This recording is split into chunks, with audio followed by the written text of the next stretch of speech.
आज के इस वीडियो में हम बात करेंगे कि कोई भी पेशेंट ने अनवांटेड किट खाई और अनवांटेड किट या फिर मिफिजेस्ट किट या क्लियर किट कोई सी भी एबॉर्शन की दवाई खाई और एबॉर्शन की दवाइयाँ खाने के बाद में आपको जैसे कुछ प्रॉब्लम हो रही, जैसे कि पेट दर्द हो गया, वॉमिटिंग हो गई, चक्कर हो गया, कमर दर्द हो गया, फीवर हो गया। अगर आपको भी ऐसी कोई प्रॉब्लम जाती है तो हम ऐसी कंडीशन में क्या कर सकते हैं, इसी के बारे में वीडियो में डिटेल में जानेंगे। वीडियो आप लोगों के लिए बहुत ही हेल्पफुल होने वाला है, तो वीडियो को पूरा देखें। और अगर आप मेरे इस चैनल पर पहली बार ही आए तो चैनल को सब्सक्राइब करें, वीडियो को लाइक और शेयर करें।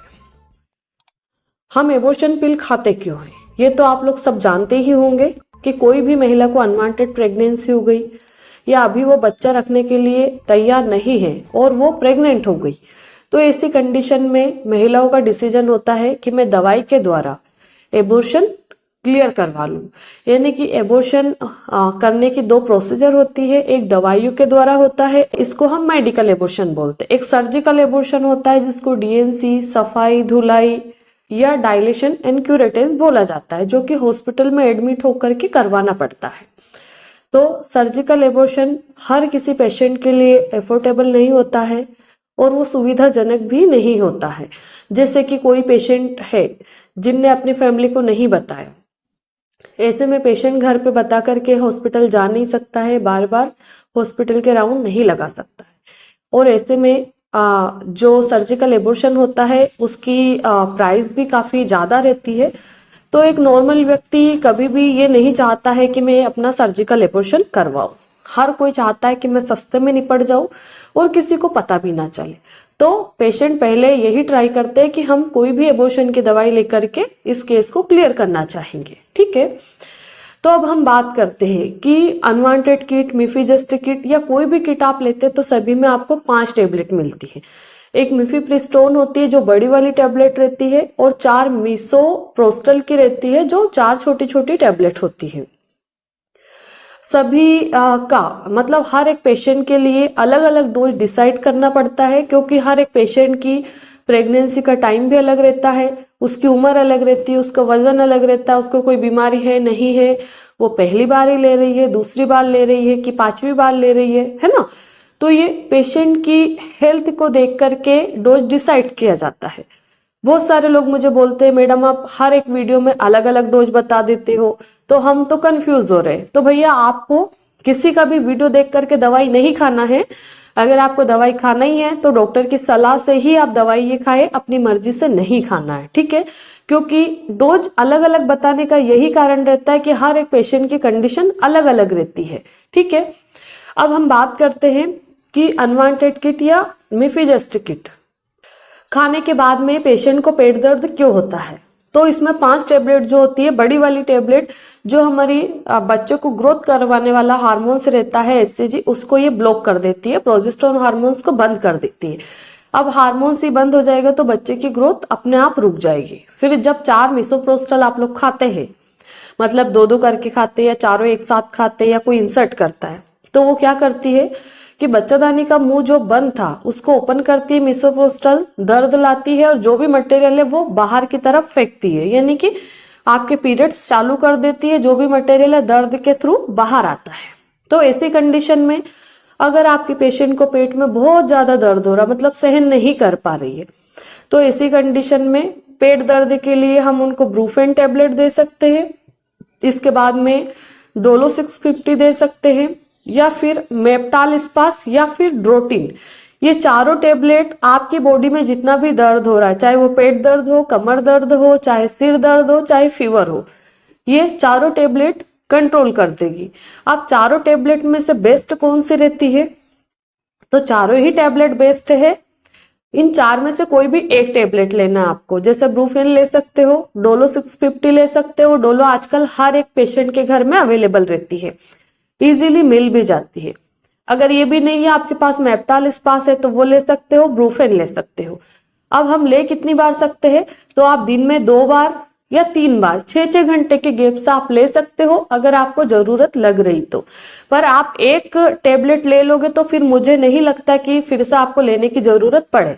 फिर भी कभी आपको ज्यादा ही प्रॉब्लम जाती है तो आप 6-6 घंटे के अंतर से ले सकते हो। अब दूसरी कंडीशन आती है कि बहुत सारे पेशेंट को पहली वाली टेबलेट लेने के बाद यानी कि मिफेप्रिस्टोन लेने के बाद उल्टियां चालू हो जाती है, जी मचलना, चक्कर आना, घबराहट, बेचैनी, उल्टियां, ये सब होने लग जाता है।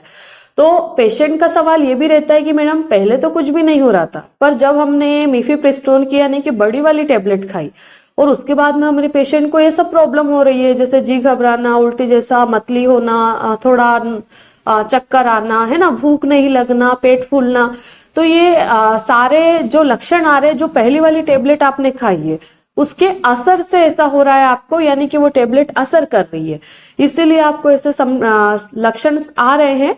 तो ऐसी कंडीशन में आपको जैसे कि वोमिकाइन एमडी टेबलेट आती है, इसके बाद में ओंडेम टेबलेट आती है, ये 4 mg की अवेलेबल होती है। ये इसी नाम से मिलती है, आपको कोई भी केमिस्ट की शॉप पर मिल जाएगी, बिना प्रिस्क्रिप्शन से भी मिल जाती है, नॉर्मल मेडिसिन है।